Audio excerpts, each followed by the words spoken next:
नमस्कार दोस्तों, आज हम बात करेंगे दुनिया का सबसे खतरनाक बीमारी कैंसर का। जी हाँ दोस्तों, कैंसर जिससे दुनिया में सबसे ज्यादा मौत होती है। अगर हम 2020 की आंकड़ा की बात करें, दुनिया में 1 करोड़ से भी ज्यादा लोग इस कैंसर से मारे गए हैं। यानी हर 6 व्यक्ति पे 1 मौत कैंसर से होता है। और इस कैंसर के इलाज के लिए दुनिया के कई बड़े देश आपस में होड़ में लगे हुए हैं और इसकी वैक्सीन बनाने के लिए प्रयास कर रहे हैं। लेकिन इस बार भी बाजी रूस ने मारी है, क्योंकि रूस ने कैंसर का पहला वैक्सीन खोज लिया है।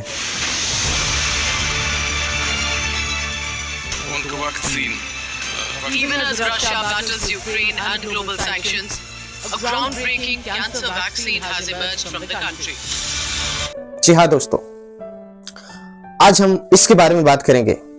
आपको याद होगा जब 2020 में कोविड आया था तो उस टाइम भी रूस ने कोरोना का पहला वैक्सीन खोज कर दिया था, स्पुतनिक वी के नाम से। हालांकि उस टाइम दुनिया के कई देश इस वैक्सीन को ट्रोल भी किए थे कि वैक्सीन सही से काम नहीं करता है या ठीक नहीं है। लेकिन बीते कुछ दिन पहले रूस के राष्ट्रपति व्लादिमीर पुतिन ने यह घोषणा किया है कि उन्होंने कैंसर का वैक्सीन ढूंढ लिया है। यानी कैंसर का वैक्सीन का जो तकनीक है, उन्होंने उस तकनीक को ढूंढ लिया है। और 2025 शुरुआत से ही रूस के लोगों के लिए कैंसर की वैक्सीन मुफ्त दिया जाएगा। उसकी ट्रायल भी हो चुके हैं। तो एक खबर लीक आने के बाद हम लोगों के मन में कई जिज्ञासा उत्पन्न होते हैं या कई तरह के सवाल होते हैं।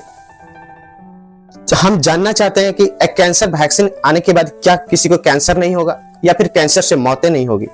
ये वैक्सीन हर किसी के लिए अवेलेबल होगा या फिर कैंसर पेशेंट के लिए अवेलेबल होगा। तो इन सब सारी बातों पे आज हम इस वीडियो के माध्यम से आपको जानकारी देंगे कि एक कैंसर की वैक्सीन क्या है और किन किन लोगों को लगाया जाएगा। तो आप हमारे वीडियो को लास्ट तक देखिएगा। अगर ये वीडियो आपको अच्छा लगे तो लाइक जरूर कीजिएगा। दोस्तों, मैं हूं विकास सक्सेना और आप देख रहे हैं हमारे यूट्यूब चैनल हेल्थ रिसर्च 2.0। आप कोई मेडिकल स्टूडेंट है या फिर हेल्थ वर्कर है या फिर आप मेडिकल में इंटरेस्ट रखते हैं तो आपके लिए वीडियो काफी इंपॉर्टेंट होगा। तो आप हमारे चैनल पे नए हैं तो आप हमारे चैनल को सब्सक्राइब कर लीजिएगा दोस्तों। तो सबसे पहले हम जानते हैं दोस्तों कि कैंसर है क्या। The recurrence of aggressive tumors by teaching the immune system to recognize and destroy cancer cells. Early clinical trials have shown promising results, particularly in patients with melanoma, lung cancer, and aggressive breast cancer. अगर हम समान भाषा में बोले cancer, cell की अनियंत्रित वृद्धि ही cancer कहलाती है। जैसे कि हम जब पैदा हुए थे तो छोटा सा थे, अभी हम इतना बड़ा है। यानी हमारा बॉडी का ग्रोथ हुआ है और ग्रोथ होने में सेल का भूमिका अहम होती है। यानी हमारी बॉडी में सेल की भी वृद्धि हुई है। लेकिन इसी सेल में से कोई एक सेल या कई सेल अनियंत्रित रूप से वृद्धि करने लगे, यानी जिसपे कोई नियंत्रण ना हो, जो कहीं से भी अपना वृद्धि स्टार्ट कर दे, तो उस अनियंत्रित रूप से वृद्धि सेल को ही कैंसर बोला जाता है। जैसे कि अदरक की तरह, अदरक को आपने देखा होगा, उसका एक हेड होता है, उसमें से कई सारी तिलियां निकलने लगती है, जैसे तैसे कहीं से भी निकल जाता है। उसी टाइप से अगर हमारी बॉडी में सेल की वृद्धि होने लगे तो उस सेल की वृद्धि को कैंसर कहते हैं, क्योंकि वो अनियंत्रित होता है और हमारे बॉडी के लिए बहुत ही घातक साबित होता है और जिसके कारण हमारी मौत हो जाती है। Some common types include lung cancer, breast cancer, and colorectal cancer. Understanding the different types of cancer is crucial for developing effective treatments. तो चलिए दोस्तों, यहाँ पे कर लिया मैंने कैंसर की बात। अब यहाँ पे हम बात करते हैं, क्या इसके पहले किसी ने कैंसर वैक्सीन खोजने की प्रयास नहीं किया। 2009 में सर्वाइकल कैंसर की वैक्सीन का खोज हुआ और 2010 में ब्रेस्ट कैंसर का वैक्सीन का खोज हुआ। अभी ऑलरेडी 2 वैक्सीन वर्क कर रहा है। कैंसर को सेल को मारने के लिए या वैक्सीन बनाने के लिए रूस ने जिस तकनीक का खोज किया है वो है मैसेंजर आरएनए तकनीक। जी हाँ दोस्तों, मैसेंजर आरएनए तकनीक। ये शब्द पहले भी हमने कई बार सुना होगा। हम बचपन से पढ़ते हैं या सुनते हैं कि हमारे बॉडी में 2 जेनेटिक मटेरियल होता है, एक डीएनए और एक आरएनए। और दोनों जेनेटिक मटेरियल हमारे बॉडी में एक विशेष प्रकार का प्रोटीन का निर्माण करता है।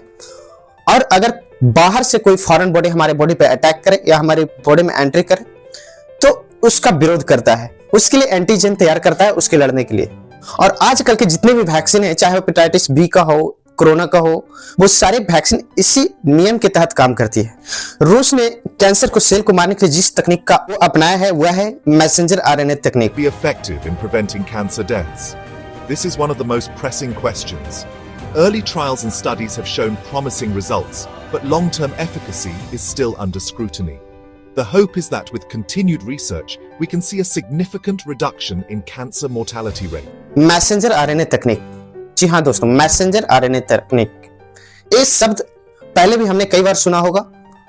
हम बचपन से पढ़ते हैं या सुनते हैं कि हमारे बॉडी में दो जेनेटिक मटेरियल होता है, एक डीएनए और एक आरएनए, और दोनों जेनेटिक मटेरियल हमारे बॉडी में एक विशेष प्रकार का प्रोटीन का निर्माण करता है।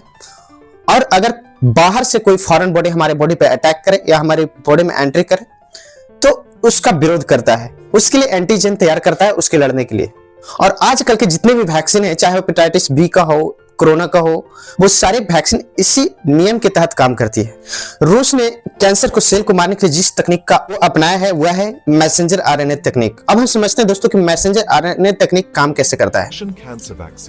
हमारी बॉडी में दो जेनेटिक मटेरियल होता है, डीएनए और आरएनए, जो हमारी बॉडी में एक विशेष प्रकार का प्रोटीन का निर्माण करता है। अगर कोई फॉरेन बॉडी हमारे बॉडी पे अटैक करे, जैसे कि कोई बैक्टीरिया भी हो सकता है, वायरस भी हो सकता है, या फिर कोई भी अन्य तरह का फॉरेन बॉडी, उसके खिलाफ हमारा आरएनए जो प्रोटीन रिलीज करती है वह एक एंटीबॉडी का निर्माण करता है।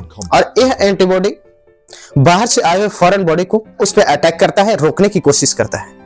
इसी तकनीक को रूस ने अपनाया है कि जो कैंसर का मरीज है उस मरीज के बॉडी से कैंसर सेल के द्वारा बनाए हुए प्रोटीन को बाहर निकालकर उससे कुछ प्रोसेस किया जाता है जो उन्होंने तकनीक खोजा है, और उस प्रोटीन्स को फिर से एक फॉरेन बॉडी के रूप में हमारे बॉडी में एंटर करा दिया जाता है। और जो हमारा बॉडी में आरएनए होता है वह उस एक फॉरेन बॉडी के रूप में पहचान करता है।